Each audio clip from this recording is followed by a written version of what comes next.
I have a dream where the powerful and the powerless will sit at the same table, where the haves will see the have-nots, not as burdens, but as brothers, where class will not divide us, but conviction will unite us. I have a dream that the oligarchs will remember we must all eat, that the brown-faced neo-colonialists will remember who they are and whose they are. I have a dream that fraternities will build beyond internal architecture into a national bond, that the walls of design will give way to the bridges of brotherhood, not a fraternity of symbol, but a brotherhood of substance. I have a dream that we remain focused, that we stay in our conviction and remain fearless, that we double down, fortified, to return this Bahamaland to the foundation.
Mic check, 1, 2. Good afternoon, ladies and gentlemen. It is a beautiful day. Always grateful to be in your company. This is The Foundation. I am Howard Grant. It is always wonderful to see you. Always wonderful to be here with you as we continue to be able to talk about these things and talk about where we are. It's a beautiful day, guys. Always grateful. Always grateful to be in your company. Always grateful to be here to talk about these things. Good afternoon to all those folks out there who are listening to me. Having a little technical difficulties in Grand Bahama right now with Dove 103.7 FM. Tell me that they have a power outage. And so that is crazy. The issue that they have is that they said, how are we going to be able to kind of fix some stuff? We're waiting on them to be able to get here with you, but nonetheless, we're going to start this conversation and kind of dive into it and get some things done. It's a beautiful day. Always grateful to be in your company as I continue to be able to tell you about these things. And I am truly ecstatic about the fact that we're talking about national growth and development and being able to identify how we see these things. Talk to me. It is beautiful out there, guys. I want to thank you so much for being able to tune in. Make sure you like and share and send it all about as persons are getting into what we're doing here in La Ciudad, being able to do these things. If you're looking on camera, you'll be able to see these things. Joining me in studio is none other than my very good friend, who's always been able to contribute to when I was in a formal space with Guardian Radio. None other than Jeff Delaveau. And Jeff has always been sort of an advocate to talk about these things. He's been attached to the, historically, it would have been the PLP, and then he found himself really being able to find himself committed to the Democratic National Alliance and being able to talk about those things. So it's always sort of an exciting thing to talk about these things. I want him to say one or two words. Jeff, good morning, my brother, and thank you so much for being able to be here with me. Good morning, Howard, and again, thank you for the opportunity to at least come on to a broadcast and be able to make my contributions and speak to the Bahamian people, especially as it pertains to where our country was, where our country is today, and what is perceived for the new Bahamas going forward. Well, we can get into the depth of politics and really being able to have these kind of a conversation and really talk about where we are. I know a lot of persons are excited to talk about politics. They've seen this sort of an excitement of what's going on. We're going to get Jeff's perspective. Jeff is always on the ground. He's driving up and down. He's touching people. He's doing this. He's doing that. So he has a good assessment as to exactly what's happening here in the city. Before we got on, just asking Jeff, how do you see it? Jeff said, Howard, it's going to be tight. Talk to me, Jeff. Howard, yes, it's in my humble view, after, having been involved in, casting votes from the age of 18, it's been now at the age of 62, and seeing how the country has evolved into where it is today, the missed opportunities, the things that we were able to gravitate towards, and so on and so forth. Also, what's more important is listening to the pulse of the people on the ground. It kind of gets you into the perspective on perhaps how this upcoming general election may indeed pan out. A lot of persons tend to dismiss what is being said on the ground. But of course, in order to really get an image of what's really the pulse out there, you have to take in considerations what you're hearing from leadership of these various political parties, what you're hearing in their caucuses and in their messages, and then apply those things to what is being said on the ground by the audience receiving the messages. So let's do this. Let's take on this kind of position. We've seen the PLP, and guys, we're going to dive right into it today because it's time to get into this kind of a conversation, right? Let's do it.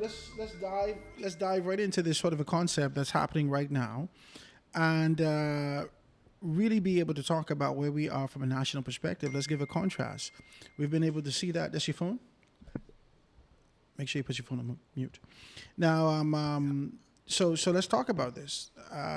You've been able to say you've been able to whet your appetite, get a good assessment, good sort of an overall understanding as to what our expectations could be on the ground. Once we listen to the political organizations, we listen to, more specifically, I want to talk about this, we listen to the Free National Movement take on their kind of position as to being able to relentlessly and perpetually defend any notion or idea what the PLP has put out, but not necessarily emphasizing, in my humble opinion, their vision, their mandate, their objectives, their goals, their desires when they find themselves in the position. We see now they're calling on the Organization for American States, the OAS, to be able to talk about that for the observation. We've seen them take on this kind of position to indicate that there's been a lot of deflection. There have been a lot of defending. We've seen that the leader of the Free National Movement take on this kind of position to be able to defend what he would have written years ago, because the PLP decided to be able to utilize this as a tool to be able to say that he is disingenuous in his posture, disingenuous in these particular things. So the Free National Movement has been on the defense, and that's not a good space to be. Talk to me about it. Well, it all depends on what it is that you're being on the defense about. If the party or the leadership of the party, for instance, and of course, let me make it emphatically clear that I'm not pro-PLP, pro-F&M, pro-COI. This is all from a nationalistic standpoint. I have no skin in the game for any of the political parties, but when it comes down to speaking the truth from one's perspective, that is what I'm prepared to do here. Like I said, there's a number of things on the agenda that political parties can speak to. I know definitely both the PLP and the FNM have similar records, as well as their records that diverge from each other. I know right now for a fact the suspicion in the air after watching what has been transpiring, in particular, well, you know, some persons want to go back to the Minnis administration, and they would talk about, oh, well, you know, the new leader, Pintard, was within his caucus at that time. Now is a new dispensation where he's in his own caucus. He is now the leader of the party. What is his expectations on how to deliver the party to another level? In my humble opinion, he's not leading the way that he should.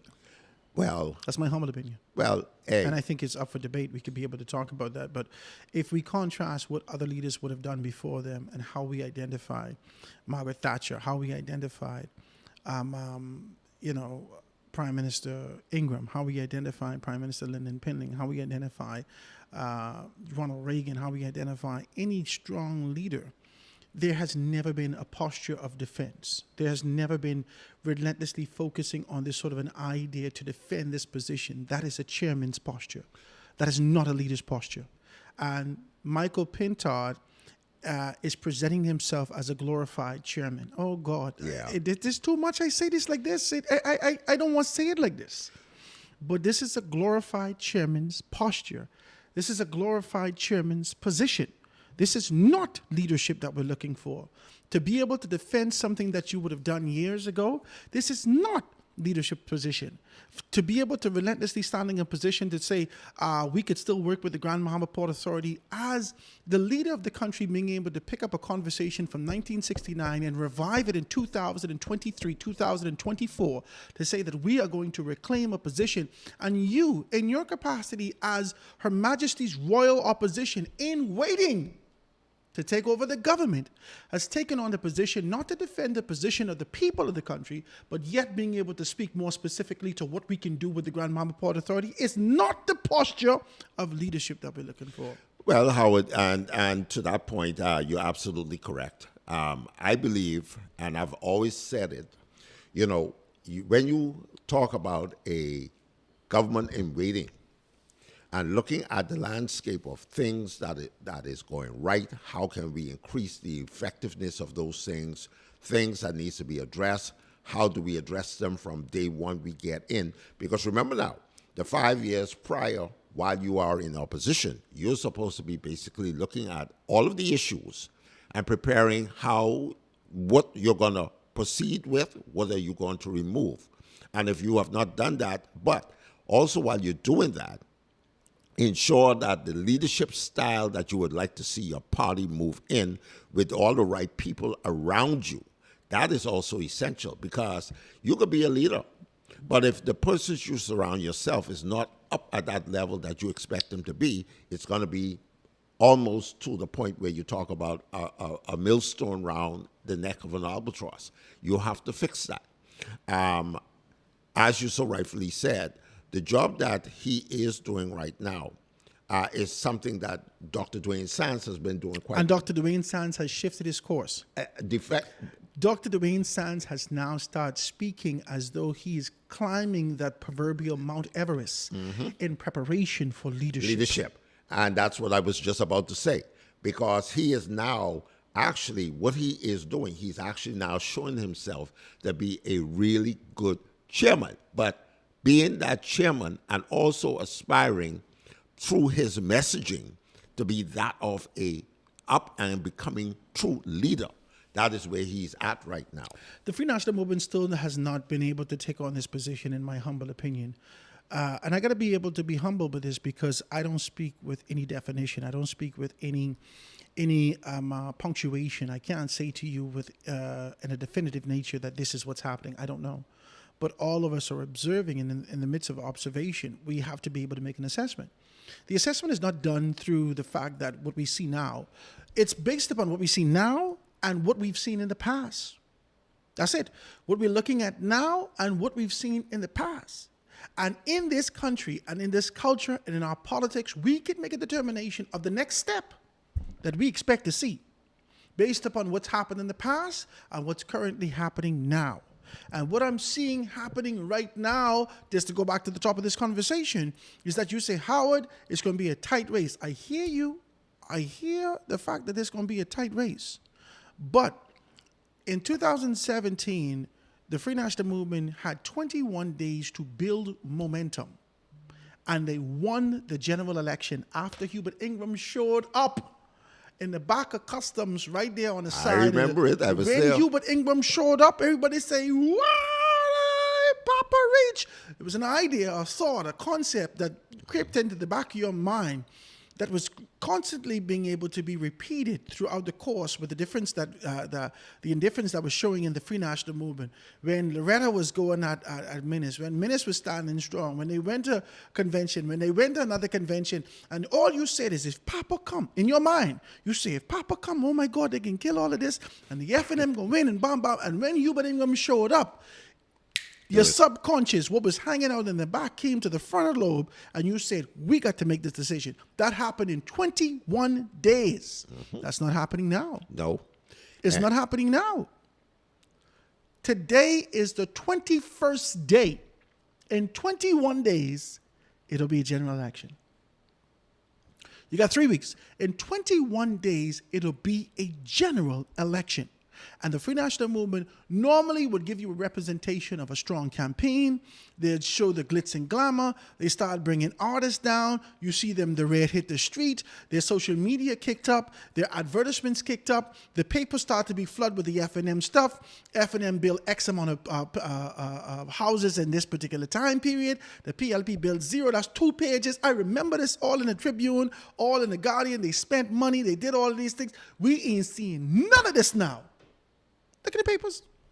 We ain't seeing none of these things now, right? The Free National Movement is getting these particular slots by being able to create pandemonium around these issues, similar to what the COI is doing. The COI know they ain't got no marketing money. So they create a concept so you could be able to pull attraction towards them. That is sharp on Lincoln's part. Lincoln know he ain't got no money. And so you have to create a concept that people move towards you. Why is the Free National Movement duplicating that? Why? Well, like you said, right now, I don't know the condition of their coffers. All I know is what I see on the ground. And on the ground right now, I'm trying to determine whether it is a game that is being played on the Bahamian people in terms of aesthetics. Right now, for this period of time in our elections, you would have seen a plethora of paraphernalia out there. You were seeing banners up. You would see cars rolling around with the flags on it and stuff. Right now, here in Nassau, we don't hardly see any of that stuff. You know, I am really amazed that with the level of, when we come around to election season, especially like almost a month out, you would already seeing all of these vehicles adorned with flags. There's less than 1 month out. I tell you, and that's you see the PLP flags. You're just seeing them now. You're seeing that, right? Just now. You know, I don't know. You all tell me, but I don't know whether or not the PLP has spent a great deal of money in paraphernalia. Okay, they put out these beautiful posters. They got the graphic artists working hard. They put out all these particular things, and that's great for the aesthetics. But I see some little, these things ain't really, in your mind, they don't make a difference. But these things add to the lore of what it means to be in an election season. They add to this sort of an idea that says, oh yeah, man, I've been to a rally. You carry home paraphernalia, so you got your little trinkets to take with you. All of these things are memorabilia. All of these things are a representation of there's sort of an excitement associated with it. And so the PLP has a lot of these things. They have uniformity. They have a strong message. There's a sense of consistency being able to come up with a PLP. Like you said, you don't see a great deal of these flags hanging around. And I don't know whether or not flags go in election, But I can tell you one thing: we don't see the flags for the Free National Movement. We don't see the things about with the Free National Movement. The Free National Movement is not being able to do the things that we expected them to do. We expect them to be able to take on a kind of a very strong position. And it says to me that it's quite possible that those persons who normally support the organization have decided to kind of be able to pull back on this one. Well, like I said, Howard, I'm kind of skeptical. In fact, I'm trying to analyze the ground right now with the absence of what you call the usual stuff that you would see. You're not seeing that as often, or you're not seeing it, period, on the ground right now. And I am trying to determine whether there's something afoot in terms of, the Big Bang moment at the end, but No, leading up to it, this is now the end. This is the end. And you're hardly seeing anything out here. And This is the end. It just confounds the mind. If the PLP keeps a sustained position, and this is what I've said, the FNM only needed 21 days to build momentum. I give you the background to the 21 days. Mm-hmm. I told you that the human being, the human mind, the rhythm that exists in the human, it takes you 21 days to create a habit. When Obadiah Wilscombe won in 2017, when he won in 2012, when Obadiah Wilscombe won in 2012, every morning in 8 Rock, you wake up, oh beat, go be. Who you voting for? Oh, that subconscious rhythm that continued to be able to linger in your head was a rhythm that got down to the base of who we are and how we respond in our African nature. We had a rhythm, we had this sort of an idea, and people gravitated towards that. Obadiah Wilscombe won. And that in that constituency, the FNM had a way of being able to tell you the exact same thing in 2007. In the 2007 leading up to that particular election, you hear, tired of this miserable life, right? That subconscious playing, that rhythm that continued to be able to linger with you during this particular time. Hey, listen, we are very barbaric at our core. You understand? It's very simple, and we always go back to the African rhythms, go back to these particular things.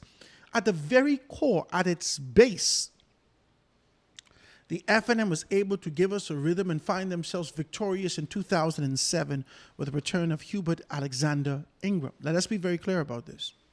During this dispensation, you have to look at all elements. You have to look at the spiritual element.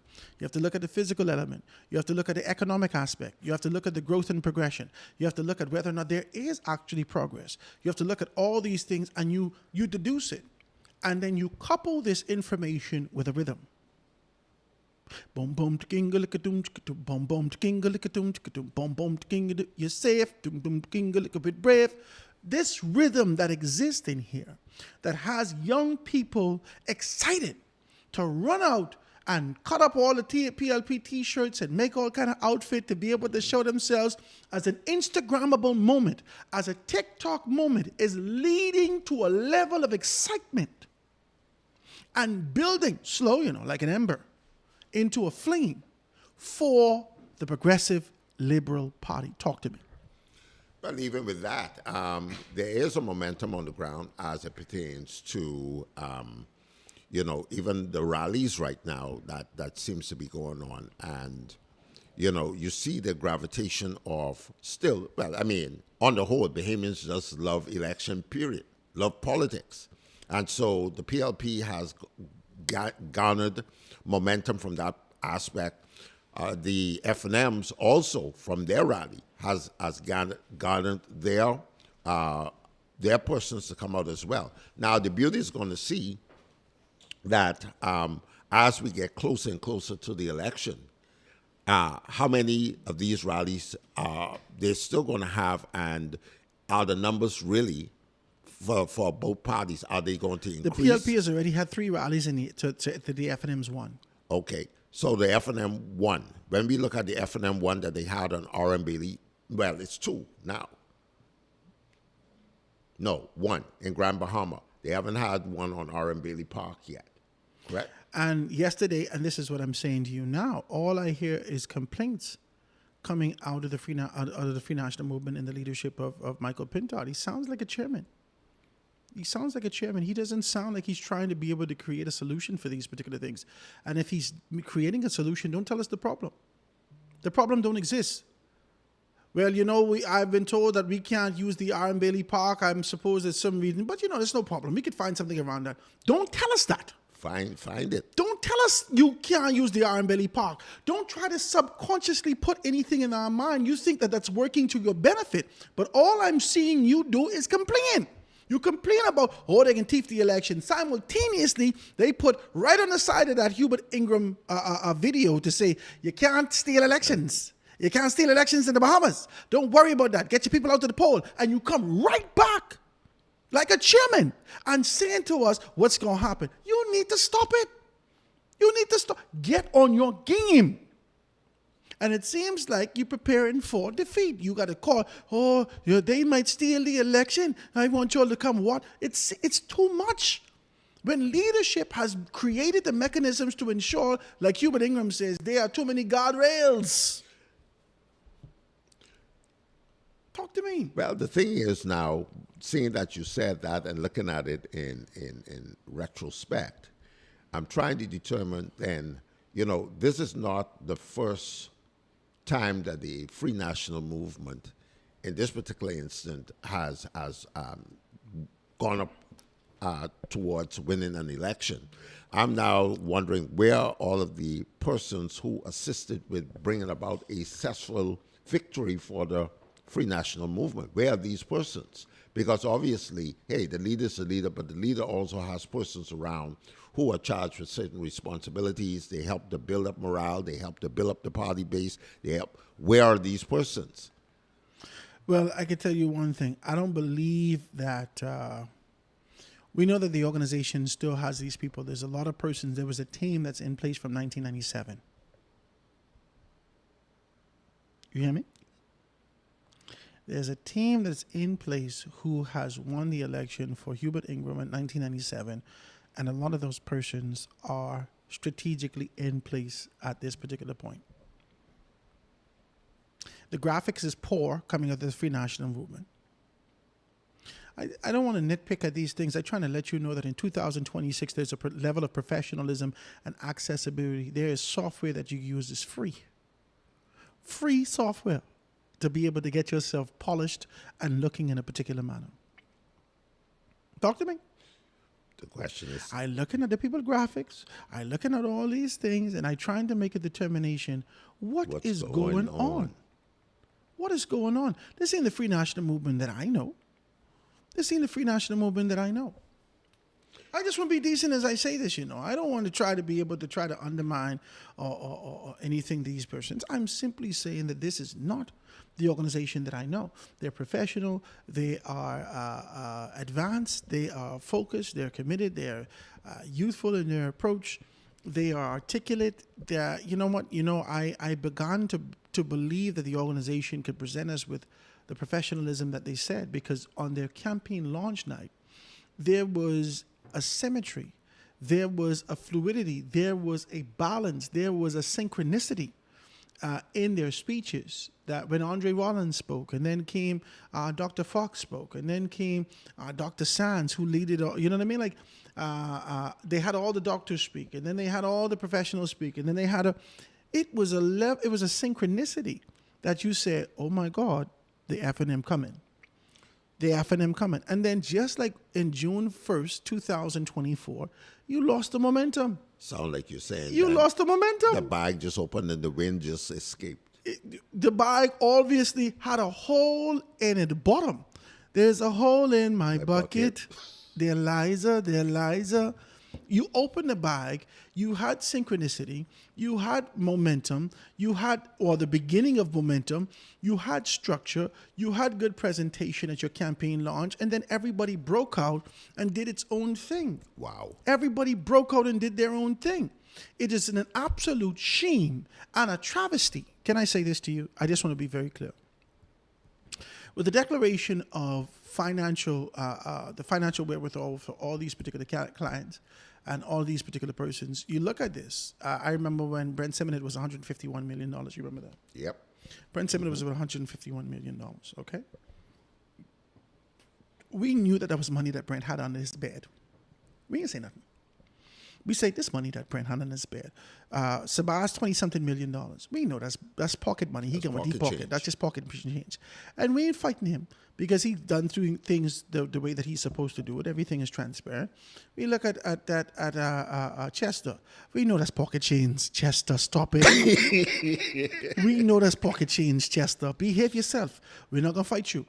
We ain't fighting you. That's a ripple in the pond, we see Dr. Minnis going up a couple mil.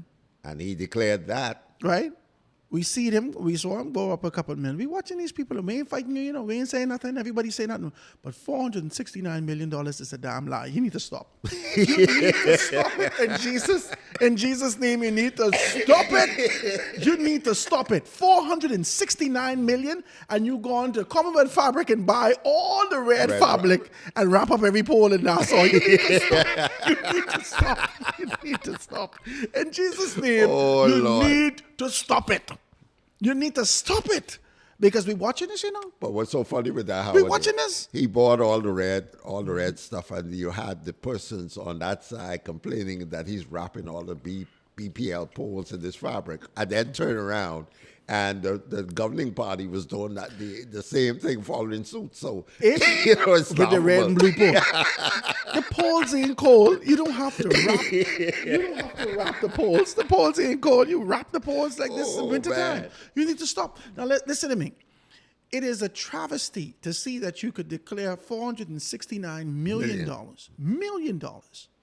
And as we go through Garden Hills, you're not giving us the experience that Sabas given us in Fort Charlotte. Listen, Sabas going to Fort Charlotte, start an entrepreneurial program, start a little area for entrepreneurs to be able to get funding, open up, build a brand new facility. Sabas put people to work. He's riding through the community. He's clearing up houses. He's clearing up roads. Infant View Road. If you ride on Infant View Road, you can blow your mind. That little piece of rock was hanging over on the road, but you had to swing and try to stop and that gone. That gone. Yeah. All of these things Sabas is doing now with his $20-something million.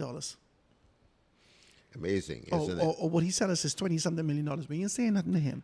We say, okay, Sabas, we ain't gonna fight you. All the big bang, all these things like that. He didn't big bang the whole constituency.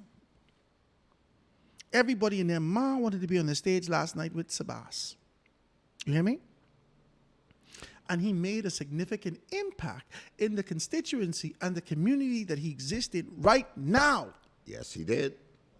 And $469 million, and people allege that you're sleeping in our whole house. Y'all need to stop it. You need to stop it. Because all I did was go on Google and say, give me Rick Fox Network, and the people come with $20 million. They say he only worth $20 million. Wow. And this was just before the speculation. I could go right there and pick it up for you again. Where the extra $449 million come from? Where did it come from? This is why people are saying... And you get that kind of money. Where you get that money from? Howard, this is why persons have been saying... Let's be clear, sir. Let's be clear. Let's use logic. We don't use emotion. Let's be clear. Just most recently, we would have been able to see Magic Johnson skip to $1.6 billion. Magic Johnson. Magic, he owned almost every Jesus thing you could think about. Listen to me. Shaquille O'Neal ain't worth $469 million. Shaquille O'Neal have a partnership in almost everything you know. He got shoes, he got this, he got that, we ain't never see a Rick Fox shoes yet. Michael Jordan just get $1.2 billion, I think, because of the opportunities that he got with NASCAR and so forth and so on. You all need to stop it. You all need to put this thing in logic. Do you know what Magic Johnson had to do to be able to acquire that? This man owned portions of Starbucks and AMC theaters. And he only worth $1.6 billion. What the hell does Rick Fox own? Like I was about to say, Howard. He, on the paper, he declared anywhere between $11 to $17 million in real estate. Okay? He said his liabilities are less than $1 million. Man, what you just talking about, man? What you talking about? Your taxes in California was 50 to 60% of your salary. 50 to 60% of your salary. How you gonna come here and tell us foolishness? That mother's sick. These people think Bahamian people stupid. They think we foolish. We looking at, sir, we are part of the world. We ain't just isolated. We're not in a box. We are a part of the world. We understand money. Where you get $469 million from, and fighting the government to be able to get a piece of property, and fighting the government to be able to find yourself in this position, and left the PLP to find yourself in the Free National Movement to get in this position. Where? You got $469 million. The government of the Bahamas will give you whatever you want, pro bono. But that ain't happen. You know why? Because you was asking for something different. You presented yourself with vulnerability. And the government is not going to negotiate with desperation. When you show up, you was desperate. When you show up, you was desperate. And they took care of you. They accommodated you. They used your star power. You turned catgut on the government of the Bahamas, and you put a knife in their back. You joined the Free National Movement. You tell us you got $469 million. You give away a couple bikes. You're raffling off a little car. What you doing? What you doing? This is an embarrassing thing, because it's not only for us here in the country. These people in the States observing everything that you do, and I guarantee you Forbes can come out and tell us how much money you have in a minute. Forbes is going to tell us how much money you have in a minute. You ain't never been on the Forbes 100. There you get.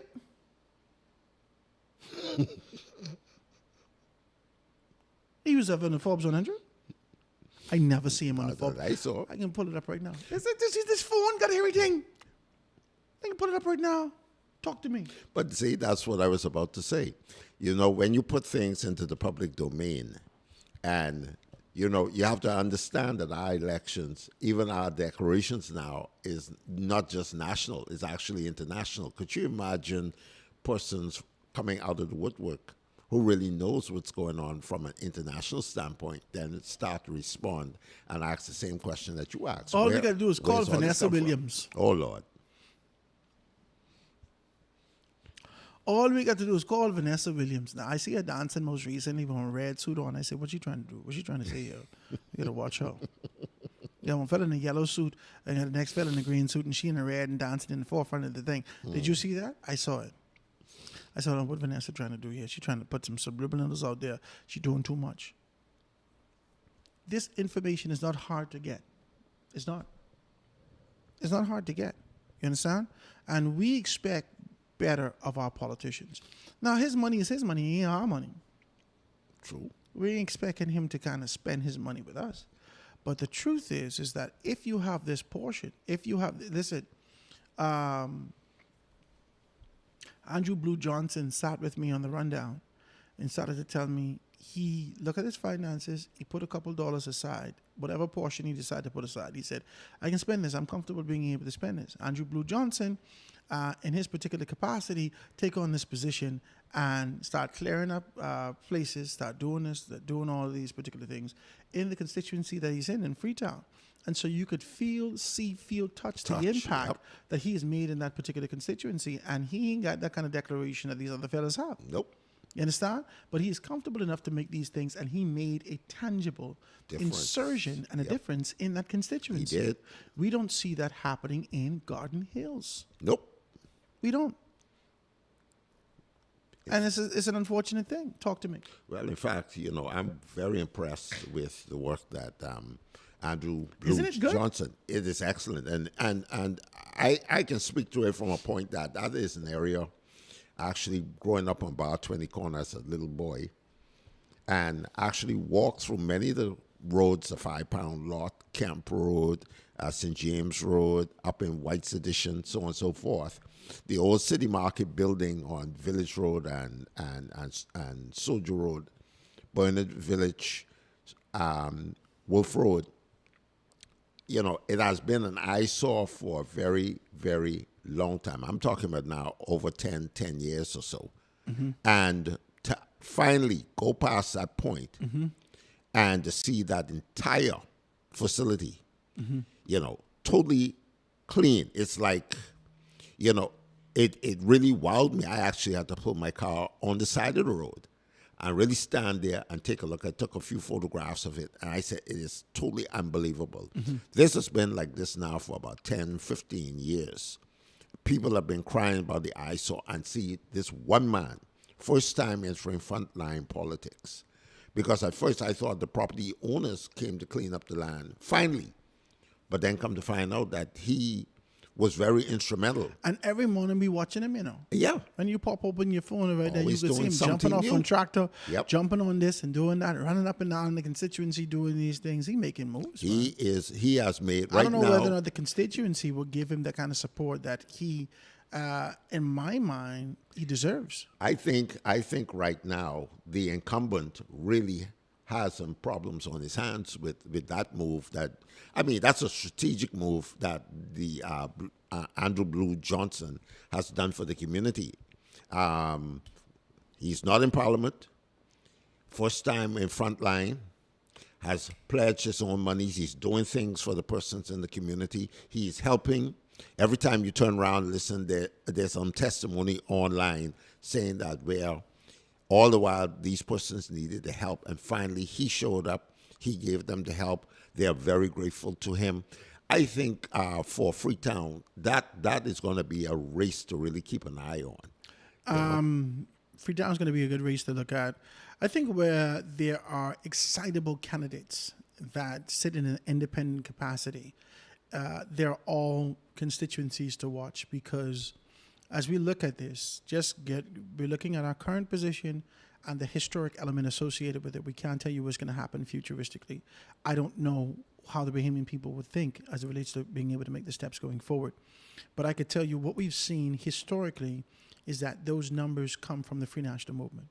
The independent numbers, those independents, the people that choose to be able to move with an independent normally come out of the Free National Movement. And it's a hard thing to be able to swallow, and a lot of people reject this sort of an idea, but the Free National Movement is founded on dissidents. And they are relentlessly and perpetually the Canaan, right? They are the Cain, right?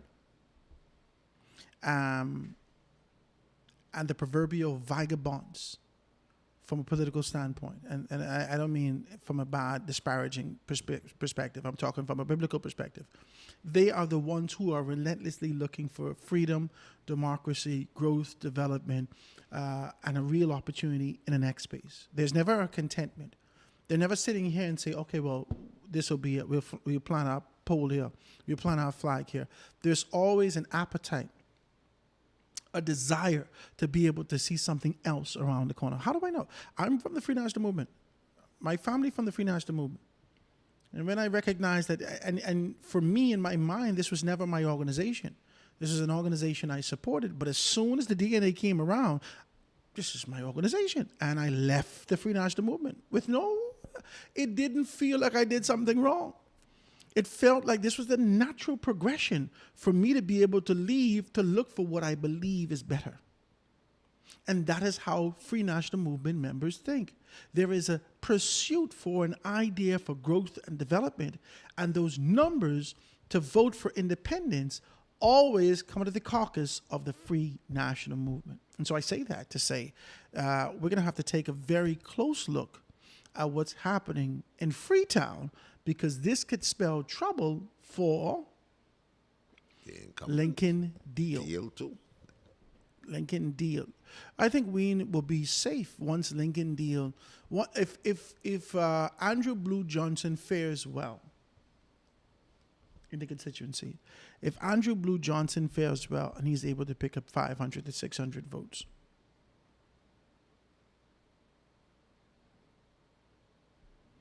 right? If he's able to pick up 500 to 600 votes.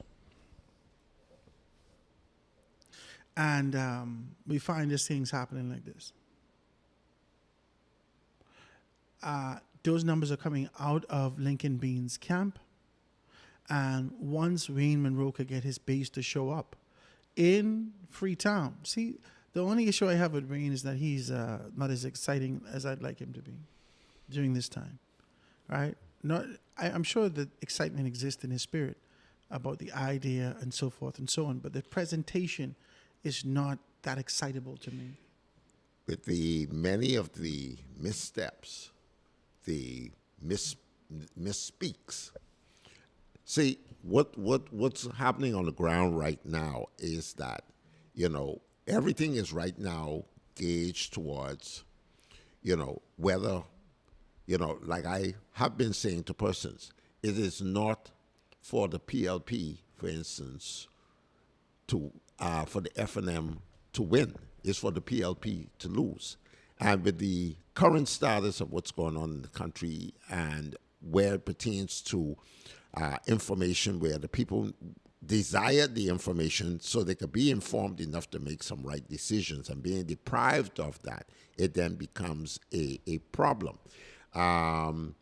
Everyone knows the reputation of the current incumbent for Freetown, for instance. We know his professional successes. We know about his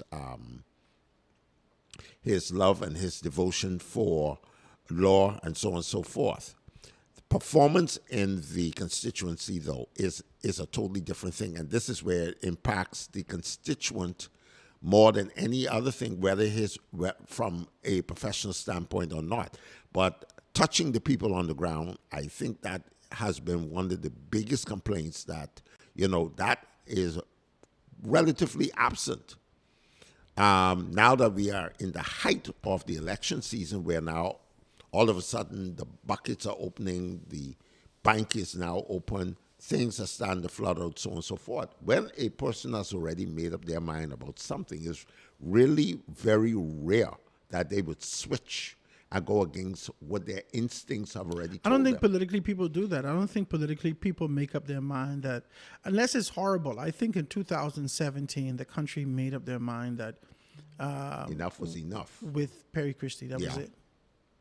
I think that's happened. That happened in 2017. We knew that it was enough. We had enough, right? In 2012, we made up our mind that it's enough of Hubert Ingram. It's enough of him. Okay? Hubert Ingram, despite the fact that we could sit down here and say Hubert Ingram, he did the road, and the road was, the people didn't care about that. Nope. Nobody cared about that. Hubert Ingram is wrong, and it's enough. It's enough. Hubert Ingram was gone. And I believe that if we're looking at this particular campaign, we're going to speak with clarity right now. Let's speak with clarity. If we're looking at this campaign and we're identifying these particular things, it seems to me that with humility, because I got to say this, I don't want you to think I'm arrogant or like I know these things. I got to let you know with humility. It seems to me that Michael Pintard is preparing himself, whether or not he knows it or not, that the Free National Movement is preparing to be able to identify another leader outside of Michael Pintard in the event that they don't win the general election. And I think that that's going to be a natural move towards that. In the event that the Free National Movement does not win the general election, Michael Pintard, even if he wins his seat, may do what Hubert Ingram did in 2012, which was force a by-election in North Abaco. And so this forced a by-election in the constituency of Marco City. And then once they force a by-election in Marco City and Eddie Wan goes back at it and he wins that particular constituency and Pintard steps back. See, Pintard, I don't know whether or not Pintard has, he don't have nothing to prove. And definitely if he does not win the general election, he don't have no more space to prove it. You understand what I'm saying? That's true. You don't have no more space to prove it. You understand? He's never gotten it. He's tried to get it. He didn't get it. Boom. And he's going to be ousted. The FNM has strong persons. I see that the party's being able to put support behind. They're putting support behind. This is my phone or your phone? No, my. Oh. They're putting support behind Enrique Malafe. They're putting support behind Dwayne Sands. They're putting support behind, what's his name? Andre Rollins. They're putting support behind these particular candidates. They're putting support behind these candidates. You could see who the Free National Movement wants to be able to preserve. The support that you see coming out of Golden Hours, I don't think it's the party's support. I think it's something that's coming out of Brian Brown's own camp, own pocket, own money. You see what I'm saying? The Free National Movement have identified some support that they want to be able to lend. Hubert Ingram has shown up for Michael Barnett. Hubert Ingram has shown up for Terrence Boodle. What's her name? The Boodle lady in North Africa. Oh, right? I don't know. Right? Hubert Ingram has shown up for these particular persons. And so when you see Hubert Ingram, there's this sort of an idea that's associated with the fact that, okay, this is who you want us to get. Hubert Ingram has shown up for Darren Henfield in South Beach. And so where Hubert Ingram shows, and he's showing you that this is the proverbial oil that's being spilt on the candidate, and I want you to preserve these candidates for us. Hubert Ingram has already spoken and really been able to show his support for Andre Rollins in the constituency of Long Island. So if you're looking at these seats and you're looking to be able to preserve these seats, you could see the formation of the new F&M being able to emerge out of this. And the next convention is going to be contentious in the event that the Free National Movement does not win this. And even if the Free National Movement win this leadership, they can row and fight straight through. I don't know if I'm ready for that, man. I ain't got time for that. They already didn't show us.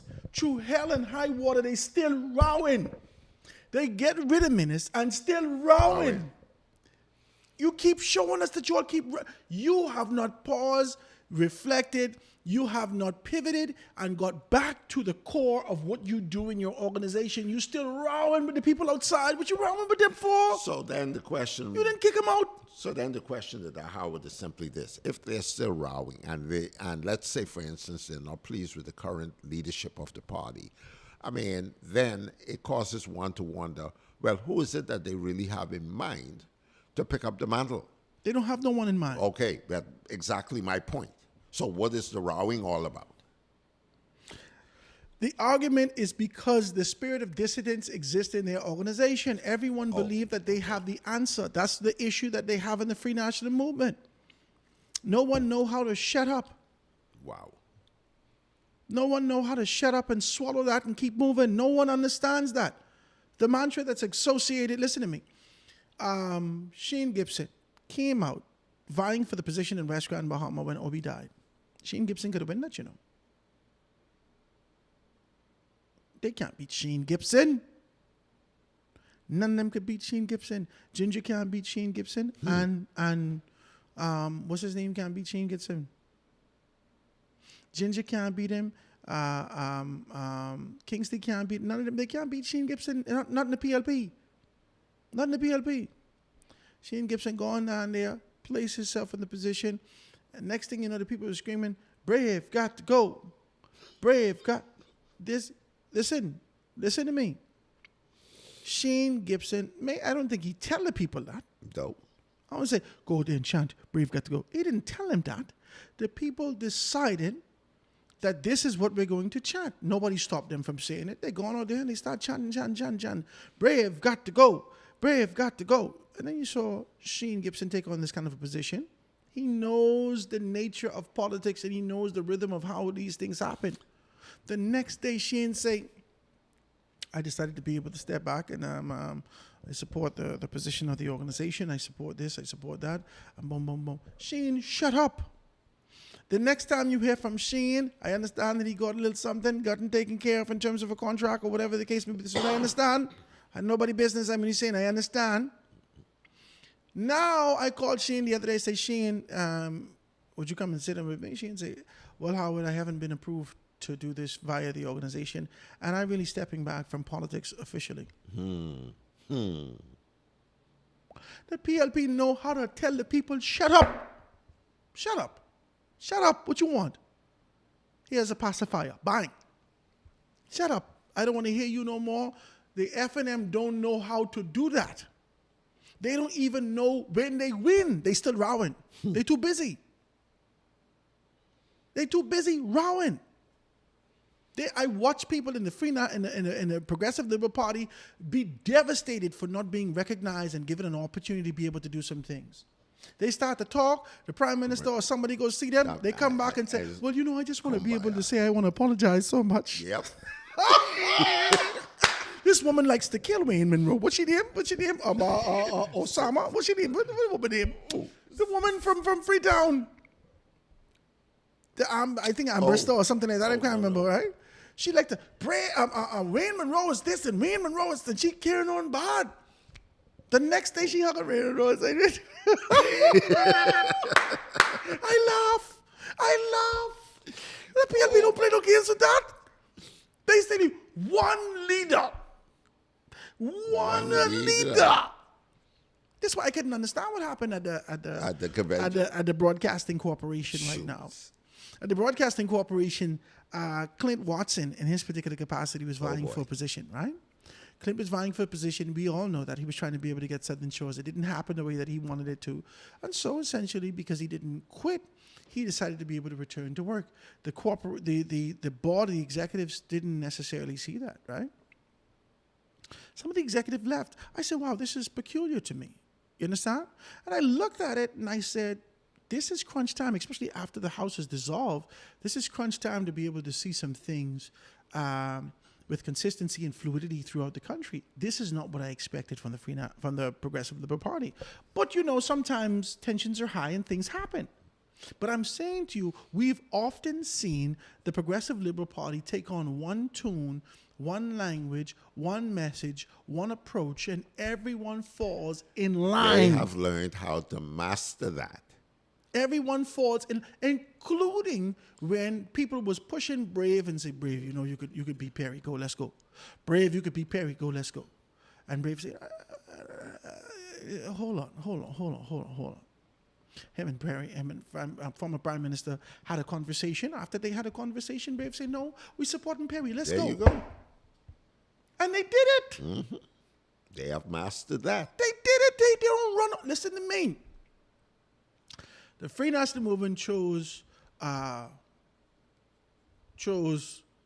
Michael Pintard at the helm of leadership. And Michael Pintard they chose and simultaneously put Dwayne Sands right under him. You know Dwayne Sands wanted leadership a long time. You know Hubert Ingram says that he supports who? Dwayne Sands. For what? Leadership. And Prime Minister. Hubert Ingram ready then come and tell you, well, you know, I got fired before. And if I could get fired before, you see me, I became the Prime Minister of the country, and I believe that he could do the same thing also. And so he trying to be able to live vicariously from a political standpoint through Dwayne Sands.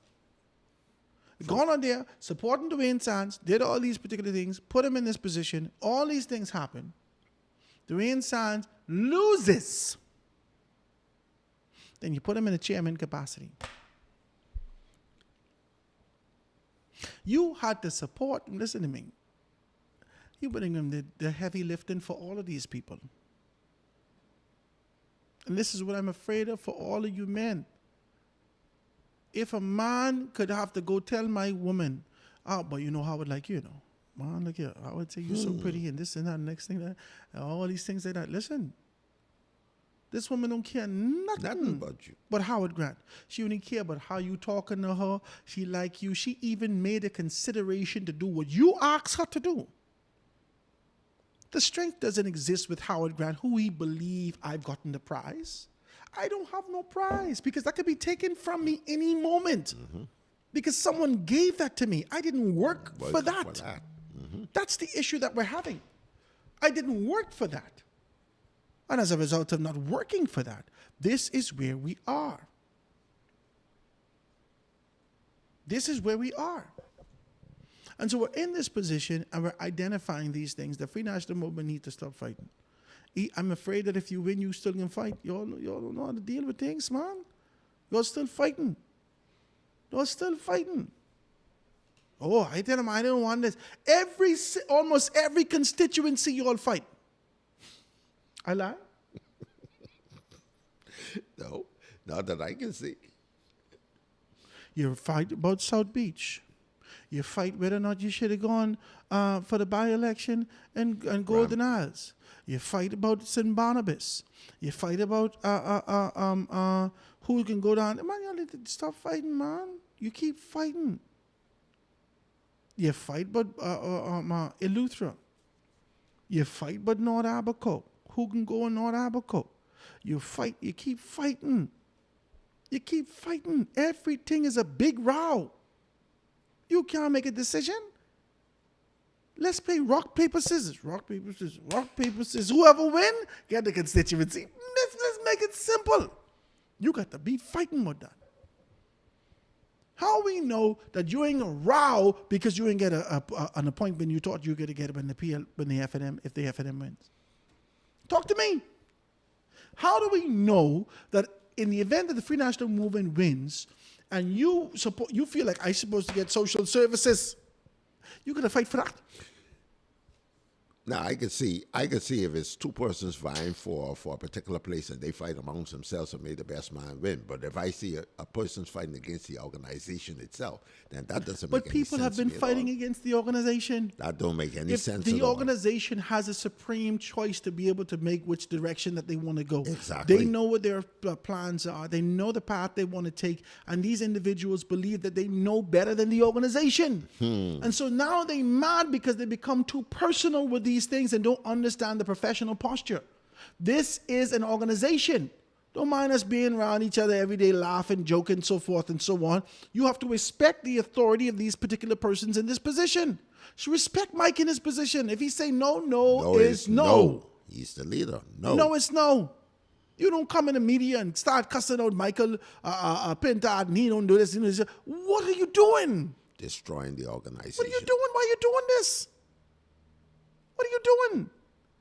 You're rowing Michael Pintard, you're rowing this, and this is what we've seen over the past 6 years in the FNM. 6 years. Vindictive, and you ready to, you fire Minnis. Nobody able to get the Free National. Hubert Ingram didn't believe that Minnis could take them to victory. Talk to me. Talk to me. Well, again, if he and the crazy thing with that is he was basically, so they say, he was selected by the former prime minister. Yeah. For the spot. See, but he thought he was selecting another Tommy Turnquest. Watch it now. Because Tommy Turnquest never put up a fight when Hubert Ingram came back and say, Tommy, they want me, they want you. Tommy Turnquest never put up a fight. All right, boss. Boom. You genuflected and let it go. Minnis guaranteed that wasn't going to happen. He said the Ingram era is over. Shut that door. Bang. The arc door shut. They couldn't get back in for 4 years.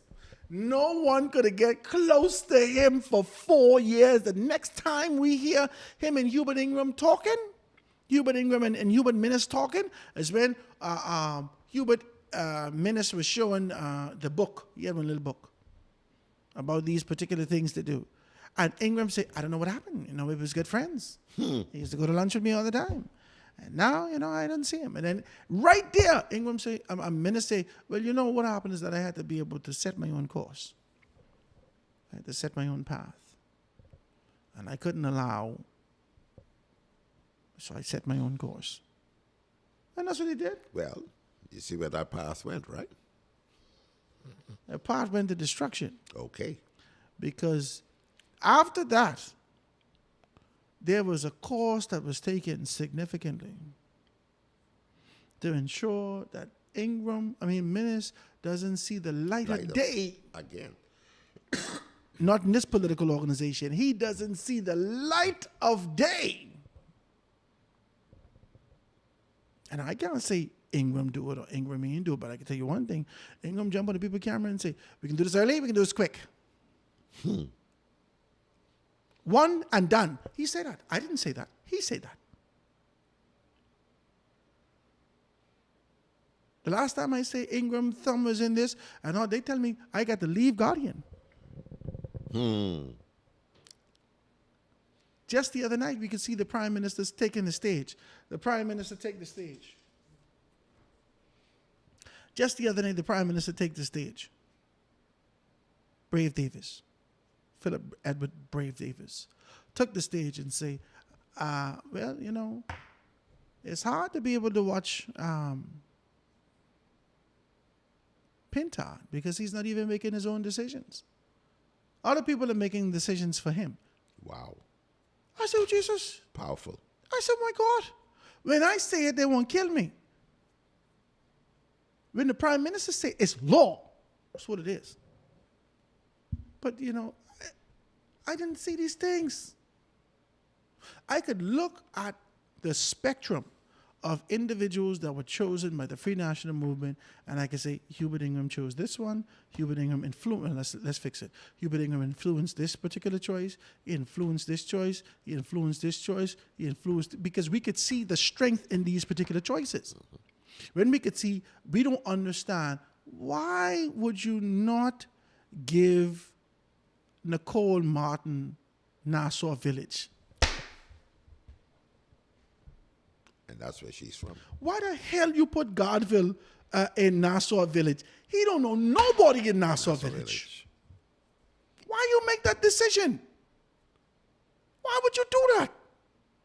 You knew that wasn't a choice that Hubert Ingram made.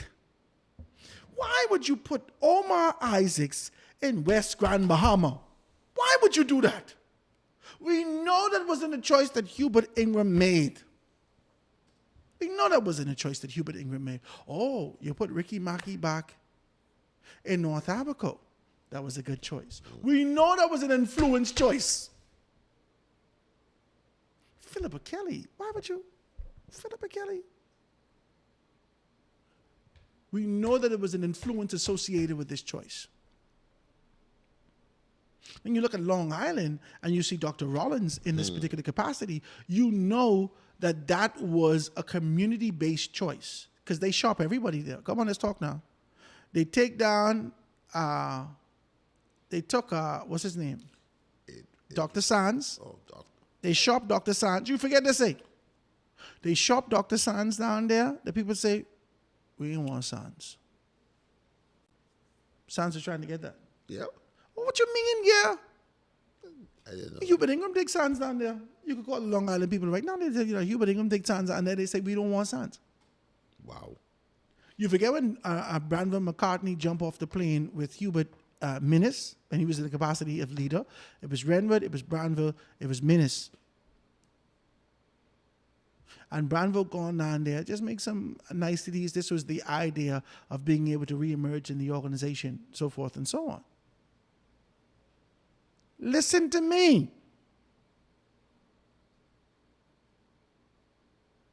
Them Long Island people made their choice. They say, all right, we can go with him. But I understand her Renika making some moves down there. She ain't scream at us the other night. Excuse me. You know, she was normally scream at you. Well, Long Island! that's our hometown. Long Island! That's what Jesus' wife. Why Renika keep yelling at me? Why Renika keep yelling at me? What's going on? Long Island! The other night she was nice and poised. And Long Island is ready. She had to pull it back. I laughed. But she did very good the other night.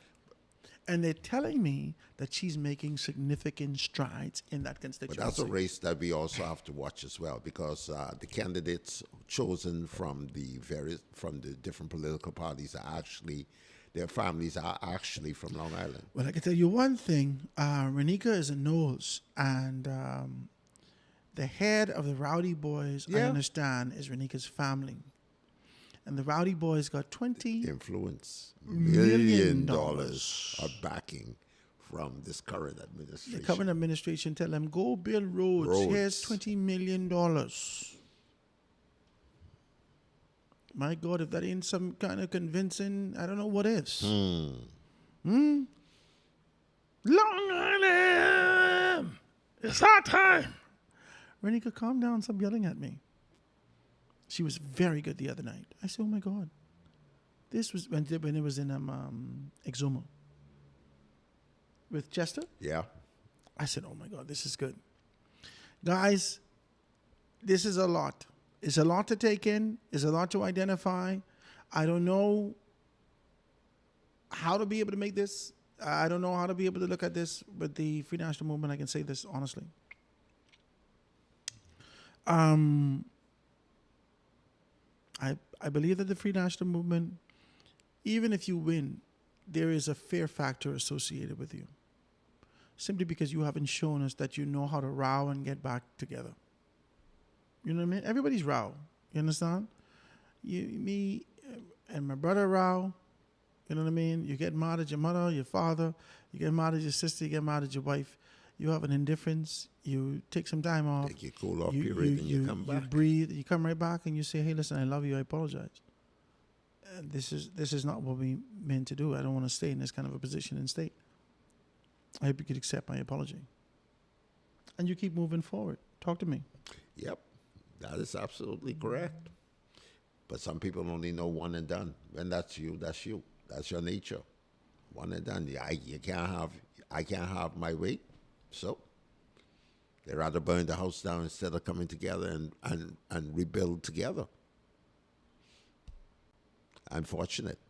But like I said, we know the current administration, they have their rough and tumbles on the inside. Sometimes if someone leaks something, you get a little leak, but they know how to keep it all internal, all inside. They fight amongst themselves. And they just know how to take care of you. Yeah. They know you. Listen, and listen. You come to them, you say, "I want a senator's position." Well, the senator ain't possible. You got to. You got to. And you say, "I'll tell you what. I can give you a position here, here, and here. You can make sure that you're comfortable here. You can be okay." All right, Prime Minister. I apologize. I thank you so much for this. I thank you so much. You know, you was the best. Yeah. Should I kiss your hand? Should I kiss your hand? Is it okay? Thank you, Prime Minister. So it's simple. The PLP know how to do this. Yeah. They're masters. They know how to do this. You sit down with the FNM. I want this and that. But if you don't do this, I can burn the party down. Every one of them, including leadership, say, when I leave here, I can burn this place down. Wow. There's a hatred that they have for their own organization. There's no camaraderie. This is a vehicle to get to their individual objectives. This isn't an organization.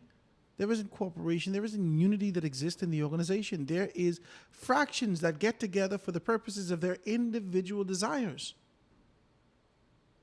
You see, the PLP, for the most part, has put their individual desires aside and say, let's work towards what the party needs. Where the party needs me, I serve. Where the party requires me, I serve. Let's be clear about this. And then when you find yourself in this position and you look at these things, you say, I'm glad that the party found an opportunity to be able to place me somewhere. I'm grateful for that. Thank you so much, Prime Minister. And there's a level of humility that you have even being considered to serve with this Prime Minister. Everyone is so excited to find themselves in one position or another to serve. Talk to me. Well, for some, that's the ultimate aim. They just want to serve. And sometimes you're lucky enough to serve in a capacity that you know well. And then some, you learn that capacity and get to appreciate it. Well, let's do something, guys. Let me take this quick commercial break. When we get back, we can talk a little bit more about these things. I want to be able to do this. I got to take this.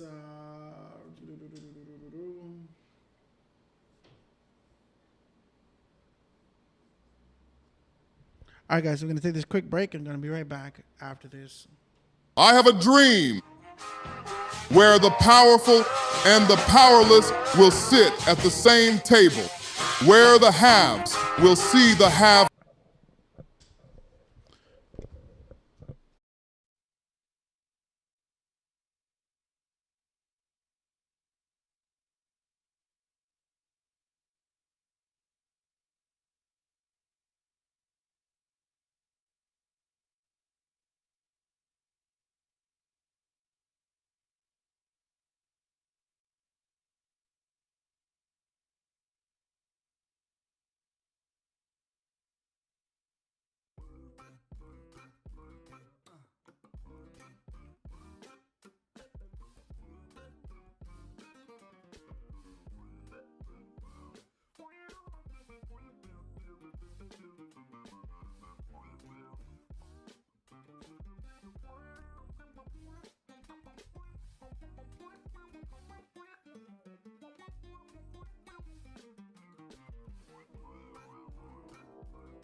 not as burdens, but as brothers, where class will not divide us, but conviction will.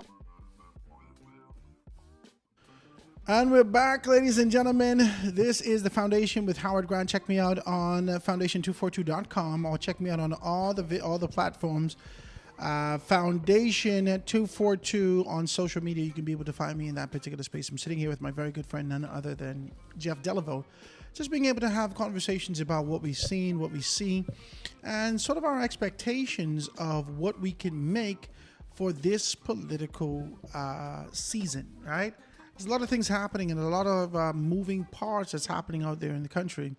And so we wanted to kind of bring some things to the forefront and have sort of a conversation about it.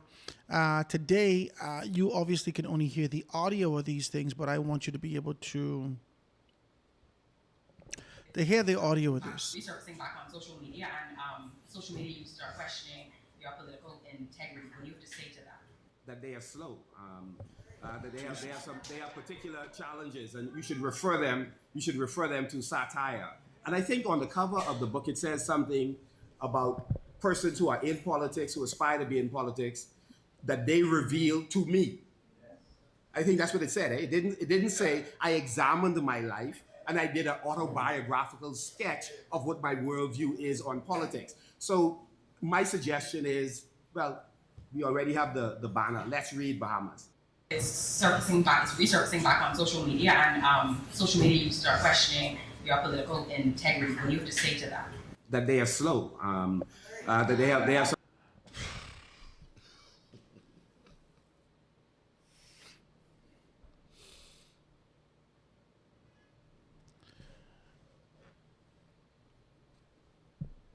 I don't even know what to say. I don't know what to say. If I'm courting someone and I wish to be able to make them understand my intentions, my desire, my heart, and because this is not unfamiliar. In the United States of America, you would have been able to see. Most recently, I just read something. I just read something most recently with what's his name, Kevin Hart. Kevin Hart said that he was vying for a position that he wanted for a very long time. And it was supposed to be like a syndicated position that he would have been able to make a good chunk of change when he initially came into the game. And he said they went back to 2013 or something like that on his social media platform, and he made what seemed to be sort of a misogynistic posture and a view, right? Just a point that he made. And he was not afforded the opportunity based upon his book. Based upon his post that he put on his own social media. I think it was Twitter or something like that. Right? He had no idea that he would ever be in an opportunity and be in this kind of position to be a superstar, to be able to even be considered for this. And the consideration was dropped significantly after they looked back in his social media. He didn't say that people are stupid and dumb and all these things like that. He said, maybe I need to make better decisions going forward. Talk to me. Yeah. Maybe I need to make better decisions going forward. He didn't call everybody dumb. He didn't say they need to read. They read it. And they understood exactly what it said during this particular time. But he was not given an opportunity to be able to go forward with whatever this organization was. Simply because of something that he would have written back in 2013. His mind changed. He didn't get divorced from anybody. He have the second wife since then. He got more children. All kind of things happened to this man. But he was not given an opportunity simply because of something that he said a decade or so ago. But now, when we consider your convictions in 2020 and 2003, and you wrote this book, after assessing and amalgamating this information, you put it together in a book form, and in the book form, you decided to be able to talk about this particular prospect and idea of what the country could be, not considering that you would ever step into the exact office that you're talking about. Mm-hmm. But now, because we see it, you want to tell us it's satire. You didn't say this in 2003. In 2003, this was gospel. This was how politics is run in this country. Mm-hmm. Without a consideration that you would ever be in the position. But now, satire, y'all dummy. Y'all got to be stupid, man. Howard, the thing is, and this is something... That's what he's telling us. Go ahead. The thing is, what the lesson that you can learn from that is simply this, and this is why it's so important that you talk about conviction and all that stuff. Even up to that stage, if that was his mindset, and at that particular time, it does not mean that you cannot grow and mature at a later time, but take responsibility, especially if you post on social media. You know, once you post something online, it is there. Do you know forever. You can't get your U.S. visa right now based upon this exact same thing. Yep. Mother's sick. They use it against you. The exact same thing. No, I didn't really mean that. I had a problem with Trump or another. They going all the way back to 2009 when Facebook started. Yep. Whatever you post. And you was a stupid little child. And you posted on your page. You never delete it. You never deal with these particular things. And now you're judged based upon a mindset that existed. And no one takes into consideration whether or not you matured, whether or not you change your view, your posture, whether or not you change your mindset. This is the path and the trajectory that you are on. You were an idiot then. We don't expect you to be a non-idiot now. And we're not giving you a visa. Right now, you can't go to the States. You can't. All right? People losing jobs because of social media. Mm-hmm. People losing jobs because of what they say on social media in their own personal time. All of these things happen around the world. People judging you and look at, as they come. People don't even interview you no more. Interviewing, looking at your social media page. People ain't even interviewing you no more. They just getting right on your social media page. They see your name. They see your number, all these things like that. They go out on your social media page. You got all your bungie out and all these things like that and all these things going on and so forth and so on. They don't even say nothing to you no more. And thanks so much for the consideration. They didn't look at your whole life on social media. They didn't look at your path, your trajectory. They could see that you're an alcohol. They could see that you have substance abuse issues. They could see that you have an abusive issue. They could see your house dirty. They could see all these things. These people, I don't want these people working for me. When you go on my social media, swing through it. You can see family and politics. That's all I've been talking about. Family and politics, the democracy of who we are, the democratic position, the sovereignty of how we stand, what the Bahamas needs to do, and contrast to being able to identify these things. Okay, you can look at politics. I've been doing that for years. Yes. Yes. And it's not through the lens of being able to hate one organization or despise another. It's through the lens of the sovereignty of who we are as a people, being able to understand with sobriety. For years, I have been doing this. For years. So you judge me based upon those particular things. I had a path and a desire to do this for decades. But in 2003, you decided that politics suck. And the people who in it are thieves and crooks and conniving and slick and have an objective unto themselves. And I think I want to join that. Wow. And the PLP decide to be able to judge you with your own words. They ain't judge you with their words. They're judging your current actions based upon your convictions that laid in the book. This wasn't an easy thing to make a decision like this. You know how much books I have structured and I've never sent one to print? Talk to me. I get somewhere. You know how much things I have structured and ideas I have laid out to say, man, you know what? One day I'd like to be able to write this book. You took it from concept to reality. You proofed it. You double read it, you found graphics to go with it, you found a printer, you found a publisher, you did all of these particular things, you put it on there, you made it accessible to the entire country. This was a part of who you are. You made double and triple decisions that this was the right thing to do. Now you're telling us 23 years later, I didn't necessarily mean it like that. What are you saying to me, sir? I've been married for 23 years. You think I can tell my wife, you know, when I was young marrying you, I didn't really mean it like that. I didn't really mean it like that. I didn't know I was going to be able to, I didn't know I would mature. And that don't make no sense what you're saying to me. You didn't write a next book in 2013 saying, I'm squashing exactly what the 2003 book said. I've learned this, this, and this. I've learned this, this, and this. Politics with an objective.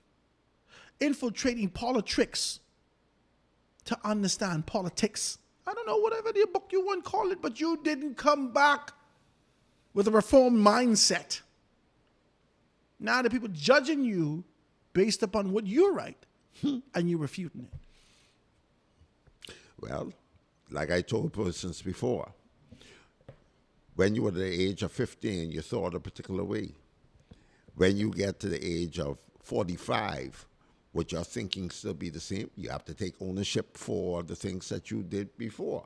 And even though some of the things would have been positive, hey, you would gladly take ownership. Things were negative. Oh, well, that was my mindset back then, but I see things differently now, so on and so forth. But make mistake, but to basically try to create a narrative, whereas, oh, well, that isn't what I meant back then. I think after all this time, you can say, hey, well, that is the perception perhaps that you would have gotten from that, but this is what I really meant by this. But now I see things differently now, and this is where I stand now. But it goes back to what we said previously about social media.